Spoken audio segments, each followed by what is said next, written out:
Assalamualaikum warahmatullahi wabarakatuh. Selamat pagi sahabat RSML semuanya. Pagi ini kita bergabung lagi dengan Tanya Dokter RSML. Kali ini tema kita adalah tentang isolasi mandiri.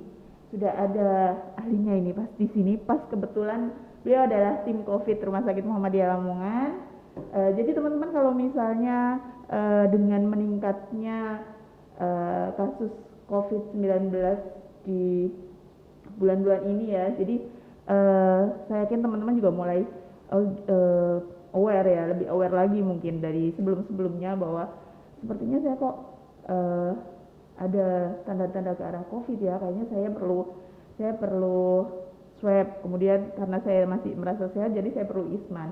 Nah, apa aja sih yang perlu dilakukan ketika kita atau teman-teman semua melakukan isolasi mandiri di rumah? Assalamualaikum Dokter Zu. Waalaikumsalam Mbak Nirma. Sehat ya Dok? Sehat alhamdulillah. Harus ya? Nanya Mbak Nirma nih sehat apa enggak?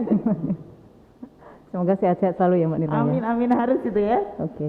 Nah Dok, gimana nih? Kayaknya COVID akhir-akhir ini lebih ada banyak ya kasusnya ya. COVID mungkin karena saya kebetulan bertugasnya di ICU Rumah Sakit Muhammadiyah Lamongan ya. Jadi saya berani melihatnya dari jendela ICU begitu ya, tanda kutip ya. Yang jelas sedih kalau saya sih. Sedih dan was-was iya, takut iya. Dalam artian gini, karena bed ICU kita itu diantri terus. Diantri terus, bahkan tidak jarang pasiennya masih ada di situ, udah ditanya, bednya ada yang kosong enggak gitu. Atau pasiennya naudzubillah min dzalik ya, barusan aja meninggal, belum selesai kita rawat dan segala macam, udah ditelepon, yang itu aku antri ya buat pasien. Itu tidak 1-2 kali seperti itu ya teman-teman. Jadi sedihnya karena begitu sih. Dan sedih yang kedua, kami sendiri kan ngelihat ya, yang di dalam tuh bisa jadi suami istri.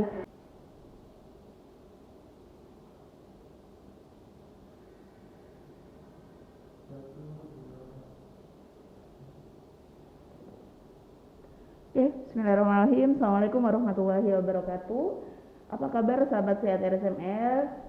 Saya harap sahabat RSML semuanya dalam kondisi sehat walafiat dan selalu semangat. Ya, pagi ini kita ketemu lagi di program Tanya Dokter RSML.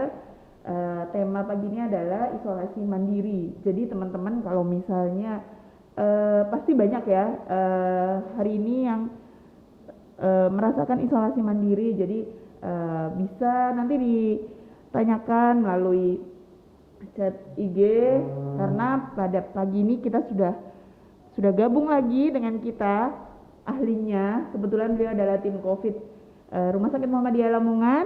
Ada Dokter Zu. Assalamualaikum Dokter Zu. Waalaikumsalam Mbak Nirma. Sehat ya? Sehat harus. Dokter Zu sehat? Harus. Alhamdulillah sehat. Oke. Gimana nih Dok? COVID akhir-akhir ini pasti Dokter Zu sudah paham betul ya, karena setiap hari-harinya yang dihadapi pasien-pasien COVID semua. Gimana Dok? Ya kalau saya sedih yang pasti iya. Dan karena kebetulan saya bertugasnya di ICU Rumah Sakit Muhammadiyah Lamongan, melihat dari jendela ICU ya, bed kami tidak pernah kosong.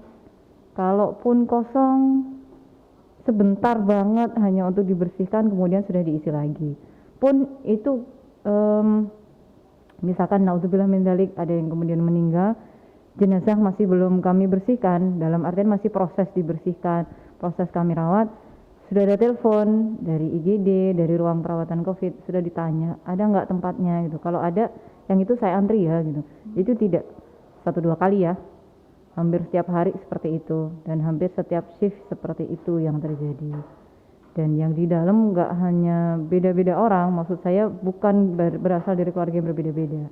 Bisa jadi suami dengan istri, adik dengan kakak, orang tua dengan anaknya, atau ayah dengan siapanya begitu, atau sepupunya atau kakeknya, atau itu pasti seperti itu gitu. Yang dulu tidak seperti ini. Dulu di gelombang pertama mungkin ya, puncak-puncaknya tahun lalu juga ICU kami juga penuh. hanya berbedanya nggak sampai yang satu keluarga bersama masuk ICU atau ya suami istri seperti itu, nggak pernah seperti itu. Sekarang aja yang jadinya nyesek ya. Banyak Jadi klaster keluarga ya dok. benar. Jadi kalaupun misalkan kita mau ngejelasin tuh ya bagaimana menyampaikan berita buruk ke orang yang sebetulnya juga dalam kondisi kritis kan makin nyesek jadinya ya. Itu sih Mbak Nirma. Oke lah, ini kalau misalnya nih teman-teman pasti ya banyak sudah tahu ya gejala-gejalanya. Kira-kira nih kita perlu kayaknya saya ini ada gejala ini, jangan-jangan saya ini kena nih. Gitu.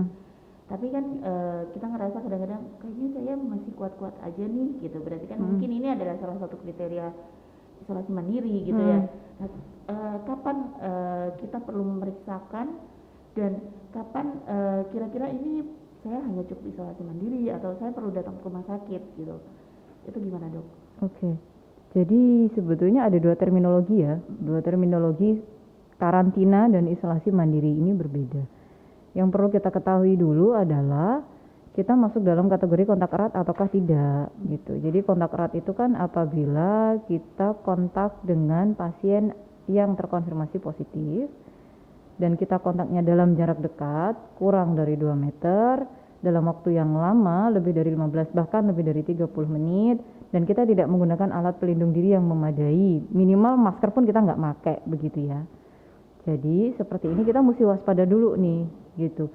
Terlepas kita mau ada gejala atau tidak, terlepas kita mau usia muda, semuda apapun itu, terlepas kita tidak pernah punya penyakit kronis atau penyakit yang diderita sebelumnya, itu tetap aja namanya kontak erat ya udah kontak erat aja gitu. Meskipun misalkan juga ya dari sisi usia ya, ini anak-anak ini soalnya kurang dari 17 tahun gitu. Apakah iya masih tetap kontak erat?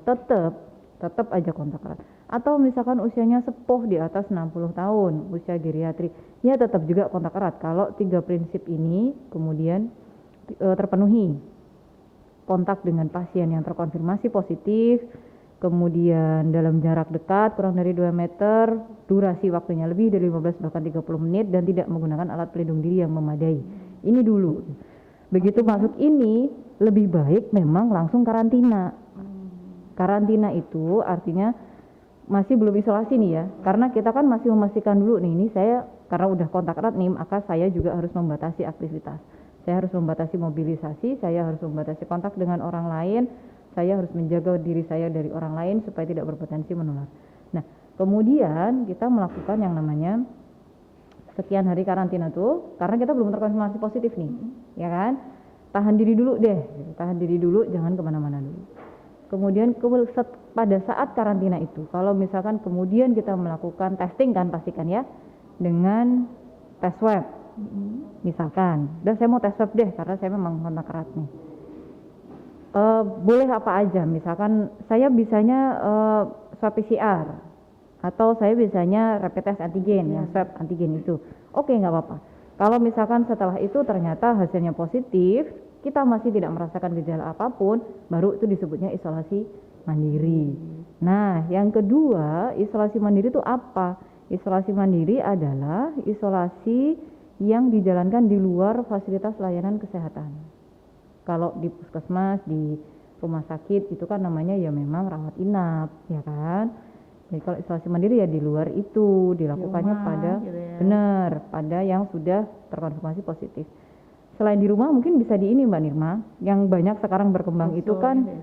Betul, kalau di Lamongan kan ada Rusunawa, di kota-kota lain tuh kan ada semacam asrama mahasiswa, karena kan mahasiswa sekarang semuanya pada online ya pendidikannya, asramanya digunakan untuk isolasi mandiri, betul. Jadi ya, di fasilitas apapun yang disediakan oleh pemerintah maupun inisiasi kita sendiri, tapi di luar fasilitas layanan kesehatan, itu namanya isolasi mandiri. Yang kedua, pada waktu yang ditetapkan. Yaitu tadi, begitu misalkan kita terkonfirmasi positif, kita melakukan isolasi mandiri, durasi waktunya juga tertentu, kan 10 sampai 14 hari gitu. Itu namanya isolasi mandiri. Kalau kurang dari itu ya namanya bukan ya. Dan isolasi mandiri itu ya sudah seperti halnya kita pada pasien isolasi, sama prinsipnya, kita membatasi mobilisasi, kita membatasi kontak dengan orang lain, kita juga menjaga jarak dan segala macam. Ini namanya isolasi. Kalau kita di rumah, benar dibilang, saya di rumah nih, tapi ada keluarganya yang masih sehat, tidak positif, terus dia masih bareng-bareng di situ, masih makan bareng, masih melakukan aktivitas bareng, itu namanya tidak isolasi, terlepas dia di rumah aja. Tapi dia Beda. masih kumpul ya sama Bener, semuanya yang heeh, sehat. bener, itu Yang nggak isolasi. artinya sama semuanya yang mungkin negatif ya. Artinya kalau misalnya kita tadi disampaikan Dokter Zu bahwa kontak erat itu tidak menggunakan masker lebih dari 15 mungkin 30 menit ya. Keluarga serumah itu hampir dikatakan pasti kontak erat berarti ya dok. Benar. Jadi kalau misalnya ada keluarga yang kena, jadi sebaiknya semuanya juga di testing dulu Bener. gitu ya. Benar. Karena itu termasuk dalam Kontak erat. Ya. Karena kan kita tahu ya, 3 kunci penanganan COVID itu kan 3T ya. Iya. Tracing, testing, treatment gitu. Ketika kita menemukan satu kasus, misalkan confirm pada hari ini, nah dia kan gejalanya nggak mungkin hari ini kan, pasti kan sudah beberapa hari belakangan. Lah, beberapa hari belakangan dia di mana posisinya?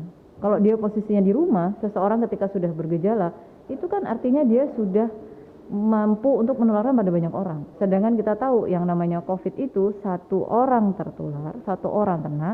Kalau kita tidak menggunakan alat pelindung diri, setidaknya itu kan kita bisa menularkan 5 orang. Kontak begini aja kan setidaknya loh, ini saya bilangnya. Bukan hanya 5 orang, enggak loh.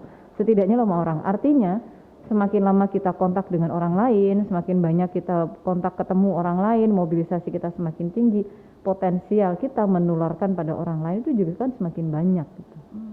Jadi memang tracing tuh harus, pasti akan ditanya, Anda kontaknya dengan siapa aja gitu. Nah, itu kita masukkan kontak erat. Yang kedua, testing untuk memastikan apakah memang dia sudah terinfeksi ataukah belum. Metode testing memang saat ini yang paling valid menggunakan swab PCR yang ada CT value-nya dia, atau yang menggunakan metode tes cepat molekuler. Jadinya swab PCR lah ya, biar tahu. Kemudian dilakukan treatment. Karena setelah itu begitu positif, semakin dini kita melakukan pengobatan, semakin dini kita melakukan tahapan treatment ini, harapannya outputnya akan semakin baik. Nggak perlu nunggu sampai banyak kan ya yang beralasan saya kan nggak ada gejala gitu. Meskipun ini siapa nih yang rawat nih? Oh iya saya yang rawat nih, saya anaknya, saya satu rumah, saya yang merawat, saya yang menyuapi, saya yang ngasih obat, saya yang bantu dia ke kamar mandi. Tapi saya masih muda, saya masih 18 tahun misalkan. Saya masih sehat. Betul, saya masih sehat, saya nggak ada gejala. Kenapa saya harus sehat? Karena prinsip 3 ini, tracing, testing, kemudian treatment. Semakin cepat ini kita lakukan, semakin banyak ini kita lakukan, maka outputnya kita harapkan semakin tinggi. Kita kan juga kejar-kejaran waktu nih, menekan angka kematian kan. Jangan tunggu Anda ada gejala, apalagi sampai dalam kondisi berat. Karena OTG pun kalau kita tidak aware, kita tidak testing sejak awal, tidak kita deteksi sejak awal, dia mungkin sekali untuk menularkan pada banyak orang gitu. Gimana kita akan memutus kalau kita tidak melakukan 3T sejak dini gitu ya. Betul. Nah, bicara tentang isolasi mandiri nih ya dok. Ketika orang isolasi mandiri itu betul-betul dia benar-benar pastinya harus dengan yang satu sama ya, artinya kalau misalnya dalam sebuah keluarga, artinya kalau misalnya isolasi mandiri berarti di rumah itu tidak boleh ada yang atau di ruangan itu tidak boleh ada yang positif dan negatif gitu ya. Jadi harus kalau misalnya positif berarti harus ada di satu ruangan khusus gitu. Betul. Entah di kamar atau gimana. Nah, misalnya kondisi rumah yang seperti apa yang bisa dijadikan isolasi mandiri kalau misalnya ada keluarga yang ada yang kena dan ada yang nggak kena gitu loh.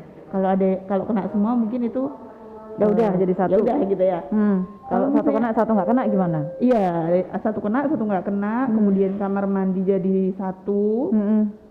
Kemudian ya itu tadi. Oke. Gimana dok? Saya ada pengalaman soal itu. Semoga orangnya nggak nonton ya. Kakak saya sendiri kayak begitu, kakak kandung saya tuh kayak begitu. Jadi ketika dia positif, confirm dia gejalanya ringan memang pada saat itu, di tracing lah satu keluarga. Suami istri di tracing, anaknya 2 masih SD dua-duanya, satunya kelas 3, satu kelas 5. Kalau saya salah sebut jangan dimarahin ya mbak saya ya gitu. Jadi Dimaklumi lah. iya, memang naudzubillah yang positif akhirnya 1 orang, si suami ini aja. Nah, bagaimana nih masalahnya gitu kan. Yang 3 ini negatif. Memang kalau kita mau bicara ideal adalah yang 1 ini kita pindahkan ke sarana fasilitas isolasi mandiri yang disediakan oleh pemerintah setempat. Atau ini kita pindahkan nih. Yang 1 ya udah biar isolasi di situ, di rumah itu tetap isolasi mandiri di rumah itu. 3 yang sehat kita pindahkan ke yang lain. Berlanjut ke pertanyaan kedua, fasilitas isolasi mandiri penuh. Rumah keluarga yang lain sekarang kan mulai ada penebalan itu ya, PPKM mikro itu ya, pembatasan berskala mikro itu kan ditebelin lagi. Jadi mobilitas kan memang kita dibatasi lagi untuk memutus itu kan. Dia mau kemana? Kan akan sulit jadinya. Sedangkan yang 1 ini nanti siapa yang ngurus kalau dia di rumah sendiri, ya kan? Bagaimana dengan minumnya?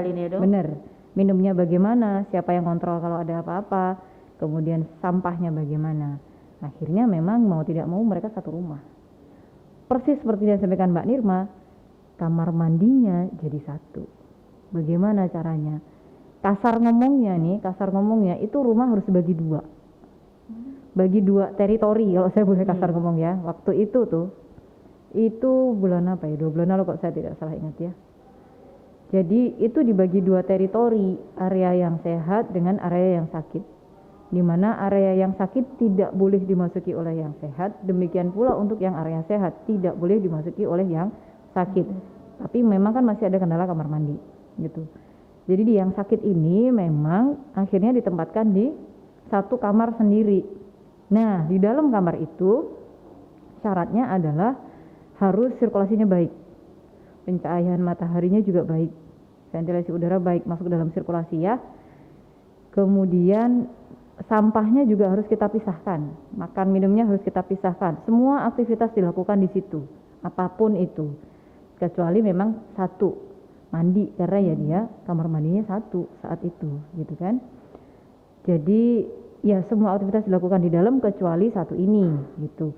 Nah, bagaimana kalau misalkan karena kebetulan kakak saya juga nggak di Indonesia ya, kondisinya jadi kan berbeda dengan Indonesia ya. Dia kebetulan di negara yang mataharinya juga tidak sekaya Indonesia. Kalaupun dia buka jendela, belum tentu mataharinya nongol gitu. Jadi gimana? Ya memang akhirnya kita berikan suplemen. Bagaimana ngatur sirkulasinya? Kita kasih air purifier di dalamnya untuk memastikan sirkulasi baik, memastikan kualitas udara tetap baik, sekaligus memastikan tidak ada kita minimalisir, bukan tidak ada ya, namanya air purifier kan nggak bisa 100% memang tetap ya, kita mengupayakan seoptimal mungkin supaya tidak ada virus escape ke area orang yang sehat. Gitu. Pun misalkan dia sudah di dalam kamar ya, waktu itu sudah di dalam kamar, tetap kita batasi. Jadi dari pintu kamar itu sampai ke lokasi yang sehat harus dibatasi minimal 1,5 meter, tidak boleh mendekat ke situ.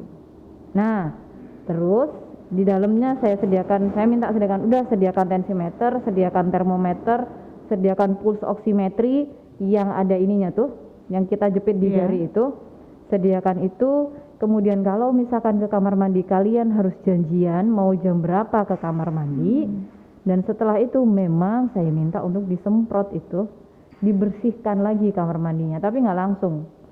Jadi ketika si suaminya ke kamar mandi, kakak saya minta jam berapa dia ke kamar mandi? Jam 8 pagi. Oke, berarti anak-anak sementara jangan ke situ dulu ya, semuanya masuk dulu, bikin alur kamar mandinya kemana itu tidak boleh dilewatin. Setelah dia keluar dari kamar mandi, yang membersihkan pun harus pakai APD. Beneran waktu itu saya minta ke saya, udah mbak pakai APD. Di luar negeri itu beli APD tidak bisa sebebas di Indonesia, gimana gitu.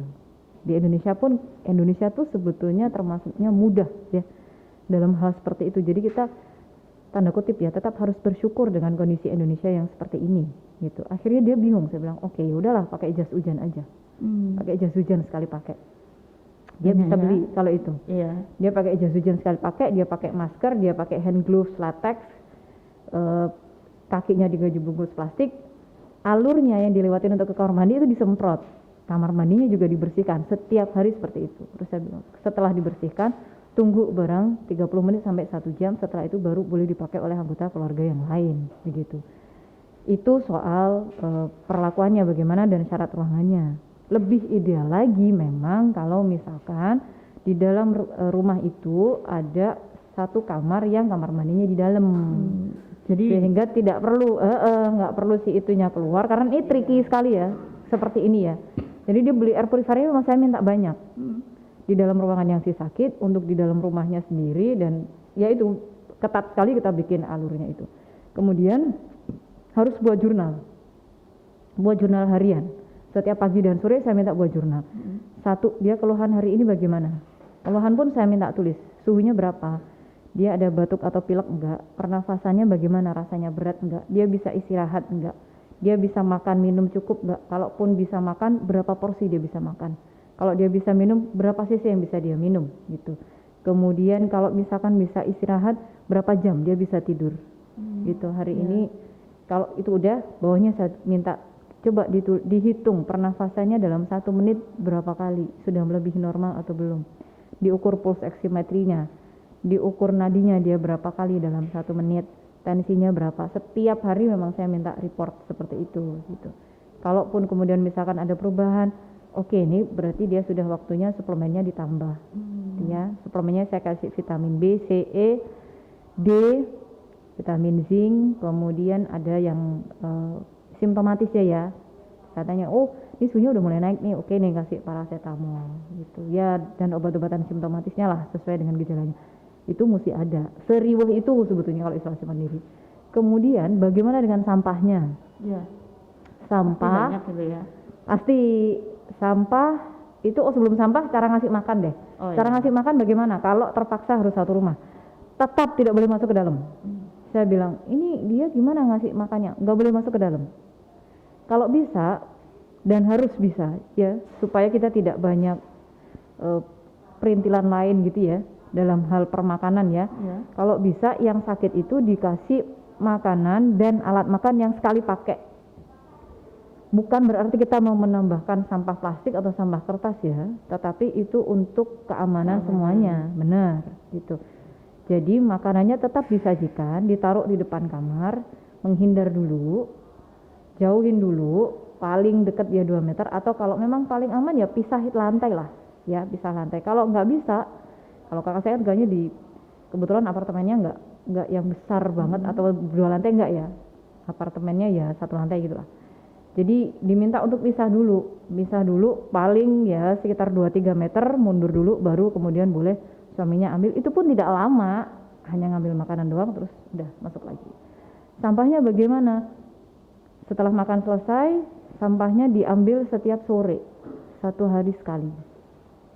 Setiap sore diambil dan dipisah.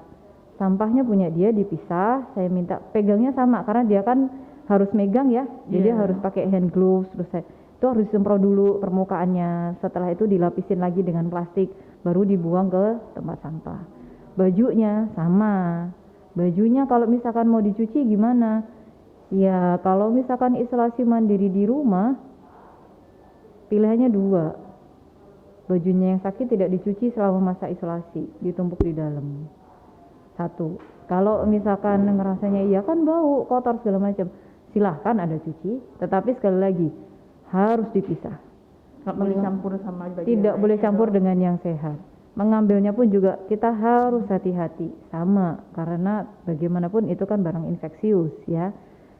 Lagi dia juga saya minta, oke, kalau misalkan begitu ya harus pakai APD dengan semampu kita gitu ya.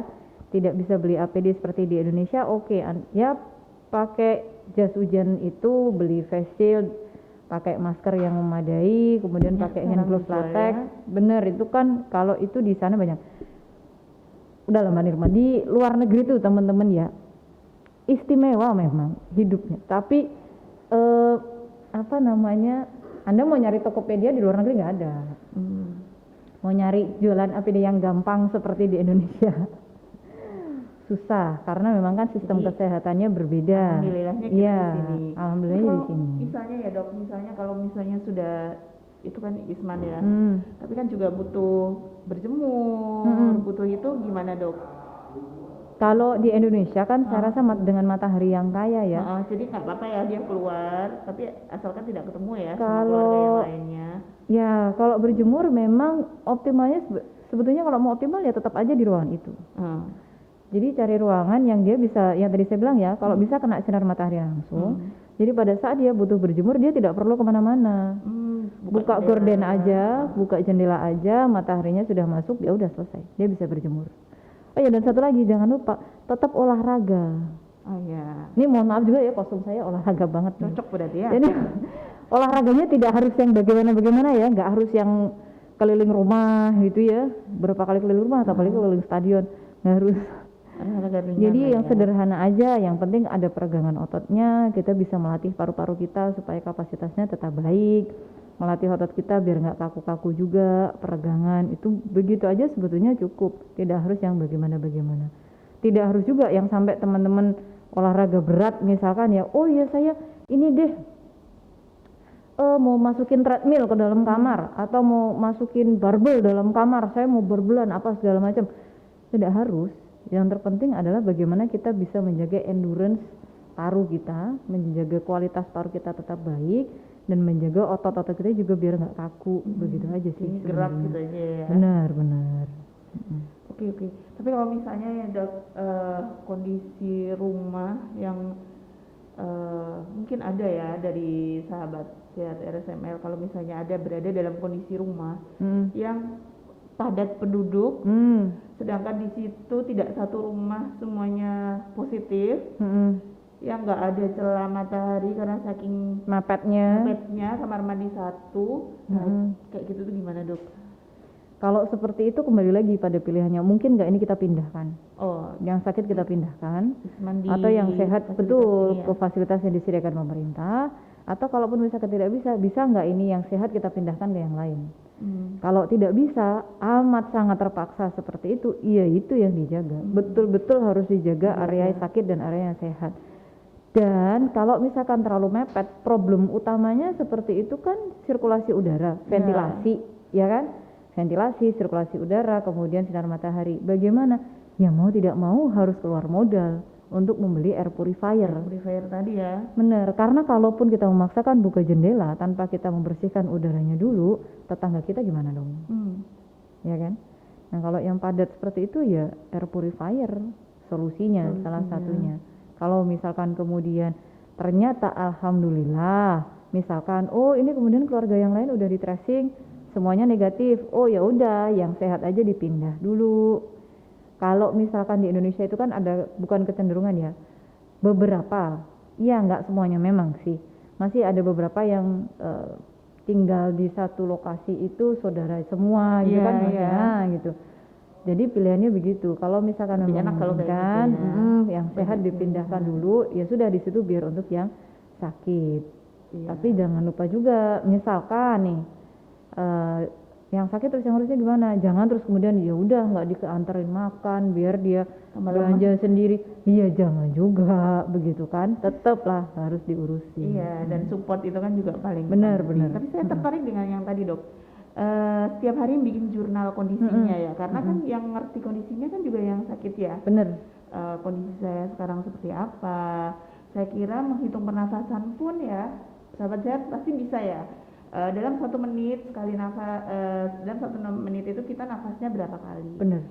Nah itu mungkin ya dok akan sangat berguna ketika jadi kita bisa mengetahui kondisi kita dari hari ke hari. Benar. Nah saat kapan kira-kira dikatakan kondisi itu menurun dan kita perlu ke rumah sakit? Oke. Kan tadi saya bilangnya ada cukup banyak ya, mulai dari keluhan pun kan macam-macam ya. Karena gini, keluhan tuh mulai dari demam, dia batuk ada enggak, nyeri telannya, kemudian pilek ada enggak. Kemudian, nah ini yang menarik lagi nih, Indonesia tuh, bukan Indonesia sih ya, beberapa sih pasien yang saya temui itu enggak tertib gejalanya. Enggak tertib tuh maksudnya virus ini kan pada sebagian besar kasus itu kan menyerang saluran cerna. Nah, pada beberapa pasien yang kami temui di sini yang kita temui itu Mbak Nirma, yang kita rawat juga, gejalanya itu diare. Gitu. Jadi kalau dia keluhannya memang diare, nah diarenya bagaimana, memberat enggak? Terus dilihat pada suhunya, pernafasannya segala macam. Nah, kalau misalkan Misalkan gini nih, rasa demamnya tidak turun-turun. Ketika dikonfirmasi dengan termometer bahkan di atas 39 ya. Kemudian batuknya tidak berhenti-berhenti. Bergerak sedikit batuk, ngomong dikit batuk gitu. Nah, ini harus hati-hati juga. Kemudian pernafasannya mulai terasa tersengal-sengal. Dia bergerak dikit aja udah rasa kayak kehabisan udara gitu ya. Dia mau nangkap udara juga susah. Ketika dihitung pernafasan dalam semenit berapa? Lebih dari 30 taruh katalah ya. Kemudian diukur ini kandungan oksigennya berapa? Biasakah sudah di bawah 90? Nah, ini harus sudah ke rumah sakit nih. Gitu. Boleh ke rumah sakit, boleh ke puskesmas, ke fasilitas layanan kesehatan apapun yang memang dia mampu melakukan pemeriksaan dan perawatan COVID. Ini diperbolehkan gitu. Jangan tunggu dulu sampai saturasi. Kemarin tuh ada yang kita temui saturasinya atau kandungan oksigennya cuma 65, 50 datang ke rumah sakit. Jangan sampai seperti itu karena artinya kalau seperti itu kondisinya minimal sudah pada kondisi sedang menuju berat gitu. Nah, ini kan udah tanda kutip ya agak terlambat kalau boleh kita bilang sebenarnya. Kan sudah susah penanganannya karena kondisinya sudah berat. Itu. Nah, kalau dengan kondisi-kondisi begini Anda mulai gejalanya memberat, entah apapun itu, entah demamnya, entah batuknya, entah rasanya pernafasan yang berat, bahkan ya itu tadi ya, kita kayak ngomong aja udah kok nafasku habis rasanya gitu ya. Kalaupun misalkan ada diarenya juga tidak sembuh-sembuh, meskipun kita sudah ngasih obat pastikan pada saat isolasi mandiri itu segera ke rumah sakit. Dibarengi dengan data bahwa Anda pernafasan lebih dari 30 menit, suhu lebih dari 39, kandungan oksigennya kurang dari 90%, sudah. Bisa disampaikan saat tiba di rumah Betul. sakit ya dok ya. Segera ke rumah sakit aja. Berarti memang pertama mungkin agak lebih ini ya, lebih sederhana kalau misalnya teman-teman misalnya nggak punya alat oximetry itu bisa dilihat dari menghitung nafasnya sendiri, kemudian keluhannya, kemudian nadi ya dok ya. Nadi, suhu, Suhu juga. Tapi mungkin akan lebih baik juga kalau punya pulse oximetry sendiri di rumah. Jadi di situ bisa dilihat kadar oksigen kita berapa persen. Betul. Sederhana. Ini ada pertanyaan dok. Dari Lili 724. Maaf dokter mau tanya, misalnya sudah isolasi selama 14 hari dan bisa dinyatakan negatif. Apakah harus tes swab atau PCR lagi? Oke. Kalau kita mengacu pada pedoman penanganan COVID-19 yang dikeluarkan oleh Kementerian Kesehatan Republik Indonesia, sebetulnya di situ disampaikan bahwa pemeriksaan ulang swab setelah isolasi atau setelah perawatan itu dilakukan pada pasien dengan kategori berat dan kritis. Ya. Kalau pada pasien yang OTG, pada pasien yang ringan, bahkan pada pasien yang sedang sekalipun, di situ dinyatakan tidak perlu. Gitu. Tidak perlu dilakukan swab lagi ya. Betul. Karena begini, pada awal-awal masa pandemi ini semuanya memang mewajibkan swab. Di mana swab menjadi salah satu parameter kesembuhan.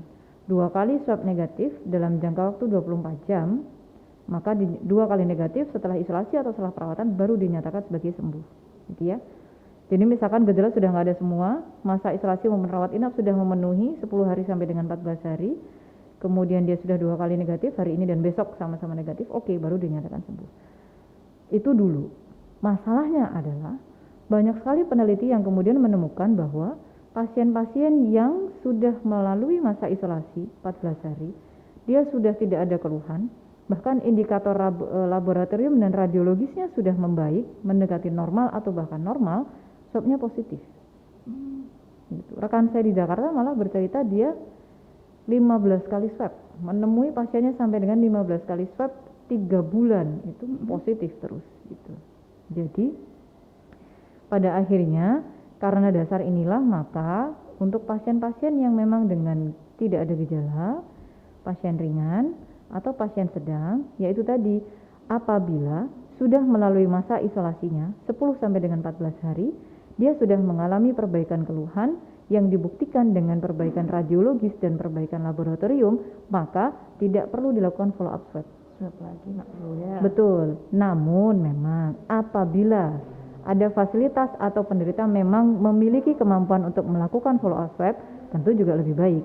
Begitu kan? Gitu. Hanya kemampuan terakhir ini kan tidak semuanya mampu. Iya. Begitu ya. Dalam artian begini, kita tahu sendiri Indonesia kan luar biasa sekali ya kondisi geografisnya Iya. ya. Ini ada yang bisa tracing dan treatment aja udah alhamdulillah sebenarnya kan. Kita tidak bisa memaksakan itu untuk kemudian harus begini-begini, nggak bisa. Ini beragam sekali ini kondisi fasilitas layanan kesehatan kita kan Mbak Nirma tahu sendiri. Iya. Jadi yang terakhir ini memang akhirnya kalau bisa dilakukan itu lebih baik. Tetapi kalaupun tidak, 4 yang awal terpenuhi. Begitu.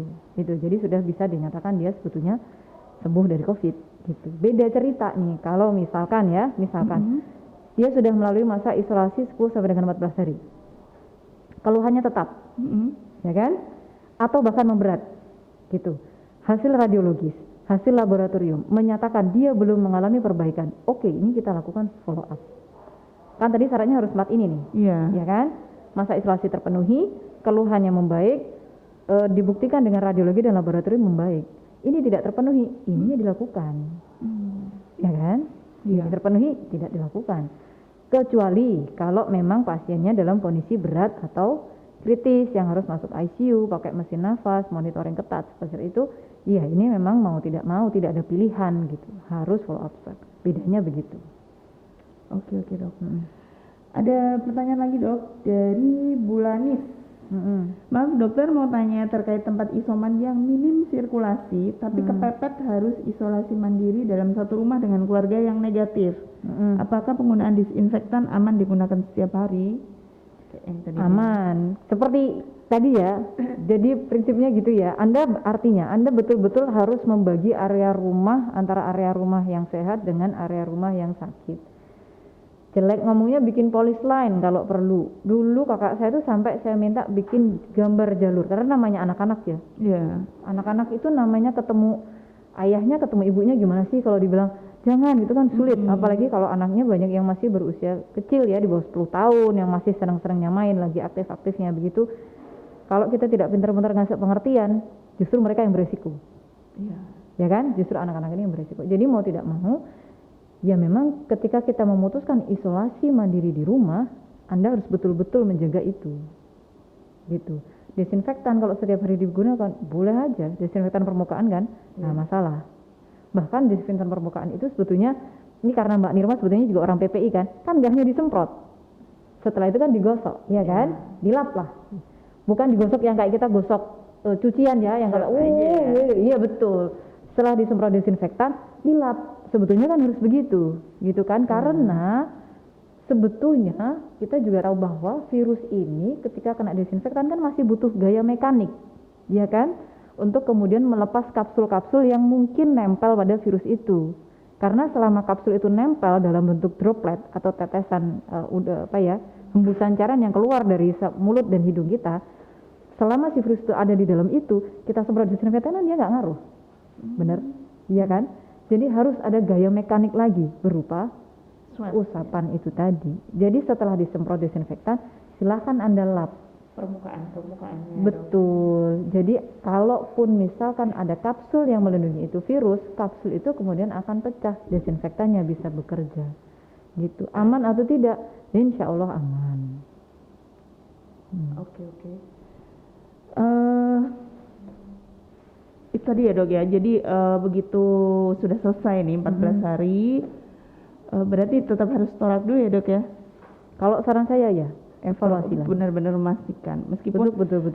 tidak harus swab lagi. Tidak harus swab lagi. Sahabat sehat, ini ada lagi pertanyaan. Dok, izin bertanya, anak saya terkena COVID-19 dan baru 7 tahun. Oleh dokter disarankan isoman karena gejalanya ringan. Bagaimana cara isoman yang baik untuk anak saya ya dok, mengingat masih kecil dan tidak memungkinkan isolasi mandiri tanpa orang tuanya. Sekarang karena banyak peningkatan kasus anak-anak ya dok. Oke, jadi kuncinya sama. Bagaimana cara kita memutus penularan ya? Oke. Jadi kalau misalkan tidak memungkinkan, naudzubillah min dzalik ya, mau tidak mau orang tua yang mendampingi ya pakai alat pelindung diri Mbak Nirma. Silakan Anda membeli alat pelindung diri yang memadai. Ya.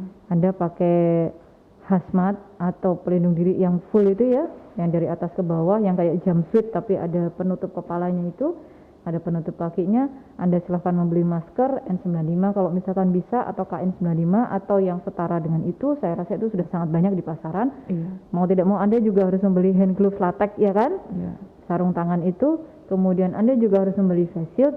Anda harus membuat tempat sampah infeksius untuk memisahkan APD yang sudah Anda gunakan. Mau tidak mau ya seperti itu, ya kan? Iya. Dan itu satu.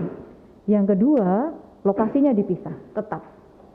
Anak ini tetap lokasinya dipisah. Tidak bisa tidak. Karena saya tidak tahu apakah di rumahnya ada yang berisiko yang lain ataukah tidak. Apalagi sekarang dengan ada varian baru, tidak ada lagi yang bisa kita sebut sebagai kelompok berisiko dan tidak berisiko. Varian baru itu semuanya berisiko. Entah punya komorbid atau tidak, entah usia tua ataukah usia muda, entah anak kecil ataukah enggak. Semuanya berisiko. Jadi dia juga harus menjaga dirinya dan menjaga anggota keluarga yang lain, gitu ya. Yang ketiga, kalau misalkan bisa gantian, jangan terlalu lama di dalam. Karena bagaimanapun kan dia juga akan beresiko terpapar, ya kan? Kasih masa jeda, bergantian menunggunya di dalam dengan prosedur yang sama, tanda kutip. Prosedur yang sama dalam artian dia harus pakai APD, keluar dari situ ya APD-nya dilepas, kemudian dibuang, didesinfektan lagi, ya kan? Disemprot, dibuang dengan cara yang benar. Setelah menemui anaknya dia juga harus mandi, berganti baju bersih, tidak boleh pakai baju yang sama dengan yang dipakai masuk ke dalam. Sampahnya juga harus dipisah, ya sama. Gitu. Memang tidak akan nyaman, bener. Iya. Tidak akan pernah nyaman. Ya dok ya. Ya, maka dari itu ketika seperti ini menjadi peran besar dari orang yang sehat. Karena kalau saya bilang ya, COVID ini dua, sebetulnya dia tidak hanya menyerang yang sehat, tetapi juga menyerang ketahanan mental orang-orang yang sehat di sekelilingnya. Apalagi kalau isolasi mandiri, betul-betul Anda harus betul-betul sabar, Anda harus betul-betul kuat mentalnya. Ini ujian bersama satu keluarga itu sebetulnya, tidak ada yang sakit. Yang kedua, semoga ini menjadi pembelajaran bagi kita semua. Atas kondisi seperti ini, setelah anaknya sembuh, berupayalah semaksimal mungkin bagaimana caranya menjaga jangan sampai kena lagi dengan cara 5M. Kalaupun Anda masih berasumsi bahwa, masih ada yang berasumsi bahwa nggak apa-apa, saya kan jalan-jalannya ke lokasi yang terbuka, ke lokasi wisata yang gitu ya. Betul, tetapi kesenangan Anda 1-2 hari itu tidak akan bisa membayar 14 hari yang dijalani Anda seperti ini, ya kan? Jadi Betul. hati-hatilah. Ada lagi ini banyak ini pertanyaan ya dok, karena memang materinya juga menarik ya dok. Keluarga saya ada yang terkonfirm COVID-19 dengan swab antigen, namun gejalanya hanya batuk ringan dan isoman. Perlukah keluarga saya tersebut cek PCR? Kalau perlu, baiknya di hari keberapa? Oke. Dari Titiruk ya. Oke. Kalau terkonfirmasi dengan swab antigen, keluarganya yang mana dulu nih? Masuk kategori kontak erat ataukah tidak?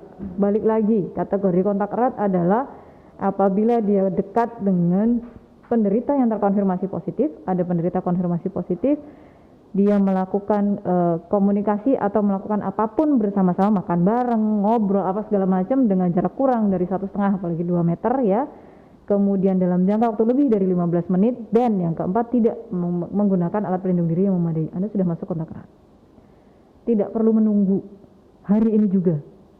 Silahkan Anda melakukan pemeriksaan, baik dengan rapid test antigen, swab antigen, ataupun dengan swab PCR. Kenapa saya bilang hari ini juga? Karena tadi kan tidak menyebutkan gejala batuk meskipun ringan, tanda kutip, sudah berapa hari. Ya kan? Iya. Sedangkan ya itu tadi, saya tanda kutip tidak yakin bahwa begitu dia batuk hari ini juga, pagi ini nih saya batuk, oh nanti siang langsung swab, kan ya enggak juga, ya kan? Pasti kan ada periode menunggu dulu sekian hari di rumah, dirasa sebagai oh ini biasanya batuk pilek biasa kok. Iya, karena memang COVID itu ya gejalanya batuk pilek biasa sama gitu. Ternyata udah diobatin, oh kok nggak sembuh ya, baru kan kita mikir oh jangan-jangan saya COVID nih. Nah yang kemarin-kemarin itu kan udah ketemu sama siapa aja tuh. Jadi kalau seperti itu ya hari ini juga, begitu tahu ada salah satu keluarga yang kita kontak erat terkonfirmasi positif hari ini tanpa ada menunggu gejala, hari ini juga Anda harus swab. Itu yang kontak. Itu yang Betul, keluarga itu kontak dengan erat. syarat kontak erat ya. Tidak Iya. perlu menunggu. Nggak perlu nunggu sekian hari, tidak perlu menunggu ada gejala, tidak perlu ada saya nggak ada komorbid, saya masih muda, saya masih kurang dari 60 tahun, saya sehat, saya nggak ada gejala, tidak perlu ada alasan begitu. Anda kontak erat, selesai, udah. Hari itu juga Anda harus ini ya, hari itu juga Anda harus tes, betul. Tapi kalau misalnya nih dok, swab antigennya ini positif, itu kira-kira masih perlu PCR apa juga enggak? nggak? Iya. Oke, jadi begini, swab antigen dan swab PCR itu memang dari segi apa ya, sensitivitas dan spesifitasnya tentu lebih bagus swab PCR gitu. Tapi gini Mbak Nirma, kalau yang nggak bagus aja udah bisa mendeteksi, kebayang nggak kalau yang spesifik? Udah pasti positif kan? Yeah. Gitu, gampang ngomongnya gitu. Jadi misalkan gini, kita ibaratkan kita lagi nyaring nih, kita sedang menyaring pasir lah misalkan ya, kita mau nyaring batu dengan saringan yang gede aja udah bisa. Kita ibaratkan swab antigen itu sebagai saringan yang besar, yang lubang-lubangnya gede, batunya udah ketangkep. Sedangkan swab PCR itu saringan yang kotaknya kecil-kecil, lembut gitu. Jelas lebih ketangkep nggak? Iya sih. Iya kan? Jadi kalau Anda misalkan swab antigennya sudah positif, ya sudah. Kecuali beda cerita kalau misalkan swab antigennya negatif. Karena jadi PCR-nya positif. Betul, karena kalau diibaratkan kan dia adalah saringan yang kotaknya gede, bisa jadi masih ada yang lolos, ya kan? Sedangkan swab PCR itu saringan yang kotaknya kecil, insya Allah sudah tidak lolos di situ. Berarti artinya kalau misalnya gejalanya seperti tadi batuk ringan, terus antigennya positif, berarti itu dikondisikan positif. Confirm. Oke. Jadi dan batuk itu juga termasuk gejala ya dok ya. Artinya kalau misalnya kita mau mengakhiri isolasi mandiri, meskipun itu udah hari ke-14 tapi masih batuk misalnya, berarti itu belum waktunya untuk selesai isolasi. Kalau mau lebih pasti lagi, silahkan periksa ulang. Apakah masih ada pemeriksaan yang harus di follow up untuk memastikan kondisinya, begitu.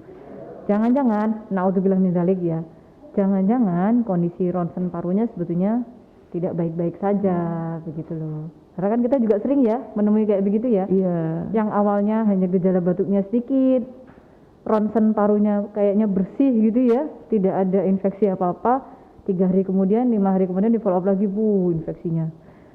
Iya. Gitu. Jadi perlu dikonfirmasi dengan itu.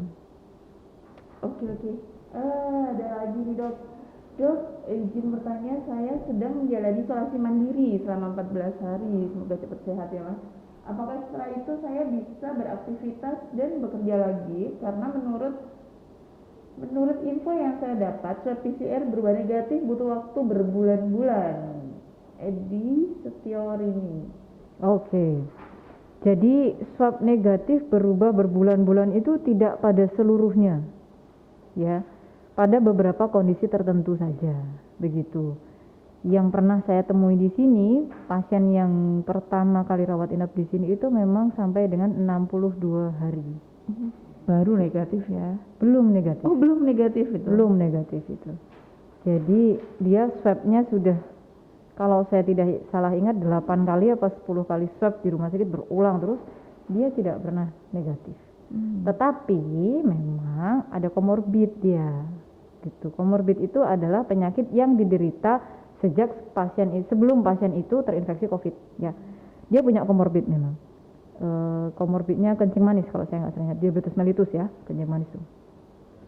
Nah, seperti ini memang akan sulit. Jadi pada beberapa kondisi tertentu, tidak pada semuanya sebetulnya. Pun tidak sedikit juga pasien yang kita rawat di ICU itu dengan kondisi kritikal, dia dengan komorbid, sudah 10 hari dilawat, ternyata swab ulangnya negatif 2 kali. Tidak sedikit yang seperti itu, sehingga perawatan tetap kita lanjutkan karena ada namanya sindroma post-infeksi COVID, di mana reaksi radang masih terjadi, infeksi di paru juga belum sembuh, gitu kan ya, sehingga masih butuh perawatan. Itu masih bisa. Jadi sebetulnya tidak bisa dibalik analogikannya. Oh, karena swabnya itu lama negatif, ya udah saya nggak usah follow up swab. Tidak begitu, ya kan? Iya. Ini kan kesannya kayak analoginya dibalik. Enggak, tidak bisa. Jadi positif atau negatifnya swab itu agak wallahu a'lam. Maaf ya.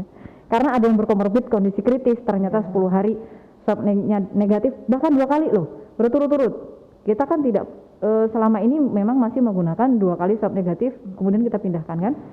2 hari berturut-turut di negatif, bener. Dan memang ada juga yang kondisi klinisnya itu hanya ya seperti disampaikan betul bahwa ringan, tapi keluhan sudah membaik, nggak taunya di follow up positif terus gitu loh. Nah kalau yang asalkan dia masa isolasi sudah selesai, seperti yang saya sampaikan tadi, masa isolasi sudah selesai, keluhannya juga memang betul-betul sudah membaik, dengan dibuktikan hasil ronsen dan labnya juga baik, silahkan beraktivitas kembali, tapi jangan lupa bukan berarti Anda boleh kemudian tidak menggunakan protokol kesehatan ya. Oh, tetap itu ya. Karena merasa saya sudah terinfeksi, udah ya bebas gitu. Enggak, tetap protokol kesehatan tetap harus dilakukan kalau itu. Iya. Jadi kalau misalnya tadi Masnya tanya setelah isolasi 14 hari, kemudian apa masih perlu swab PCR atau apa masih bisa beraktivitas lagi atau tidak? Jadi bisa selagi sudah tidak ada gejala dan dibuktikan dengan ronsen dan ronsen. Oke. Ada lagi nih dok. Dok, kalau swab rapid antigen dinyatakan positif, apa itu sudah dinyatakan COVID? Ya. Kalau saya ya, karena ya kembali pada PCR. Ya kembali pada tadi itu ya. Kalau kita ibaratkan saringan, ya kan?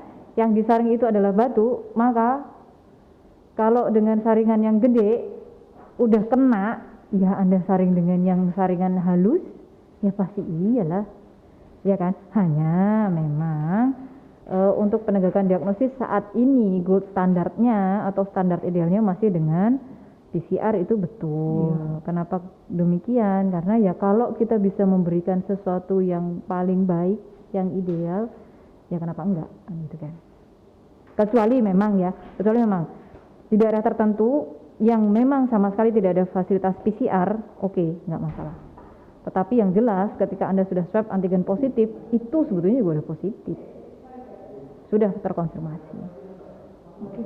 Iya, Dokter Ju, ini menarik sekali sebenarnya ya. Cuman ini kayaknya waktunya kalau ngomong COVID gak ada habisnya ya. Ngomong COVID ada yang mau diomongin. Jadi sahabat sehat RSML, intinya adalah kalau misalnya isolasi mandiri di rumah, protokol itu harus benar-benar strict ya.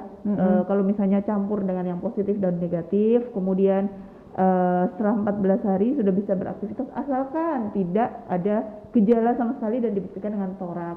Betul. Kemudian setelahnya tetap nggak boleh lengah. Jadi protokol tetap harus dijalankan. Ya, ingat 6M sekarang ya, 6M. Mencuci tangan, kemudian memakai masker, menjauhi kerumunan, kemudian membatasi mobilisasi dan menghindari makan bersama. Saya boleh nambah sedikit Mbak Nirma? Ya. Saya cuma mau nambah 2 aja. 1, Anda harus percaya pada COVID. Kalau Anda mengatakan Anda tidak percaya COVID karena Anda tidak bisa melihat, Anda tidak bisa memegang, Anda tidak bisa merasakan keberadaan virus itu, hati-hati. Karena kita sendiri banyak yang tidak bisa, kita seperti itu kan. Oksigenasi kita nggak bisa lihat, kita nggak bisa pegang, kita nggak bisa merasakan, ya kan? Kalau kemudian kita tidak percaya adanya oksigen, ya itu bisa kita bilang pola pikir yang entahlah, begitu kan? Yang kedua, kalau Anda mengatakan kena sakit itu takdir, lapar itu juga takdir. Tapi apakah kalau lapar Anda makan? Pasti Anda makan. Tidak mungkin Anda hanya berdoa, ya Allah saya lapar, tolong kenyangkanlah saya, kan nggak mungkin. Pasti ada ikhtiarnya untuk makan sehingga kita bisa kenyang dan nutrisinya cukup. Dengan COVID juga seperti itu. Itu takdir. Anda tawakal boleh itu takdir, percaya itu takdir, tentu. Iya, Anda berdoa, iya, tapi ikhtiarnya dengan menjalankan protokol itu adalah wajib. Gitu. Betul, setuju. Ya, jadi sahabat sehat RSML, sekali lagi jangan lupa 6M harus selalu dijalankan. Kemudian jangan lupa follow IG-nya RS Muhammadiyah Lamongan dan subscribe dan like YouTube-nya. Ya, IG dan Facebook. Ya. Saya akhiri tanya dokter RSML pada kesempatan kali ini. Terima kasih banyak Dokter Zu, terima kasih banyak Sama-sama Mbak sahabat Nirma. Sehat RSML. Mudah-mudahan Sehat-sehat semuanya semua. sehat-sehat semuanya. Amin, amin, amin. Dan ingat, COVID belum berakhir, jadi jangan merasa aman. Ya. Tetap protokol. Saya akhiri, salam sehat semuanya. Wassalamualaikum warahmatullahi wabarakatuh.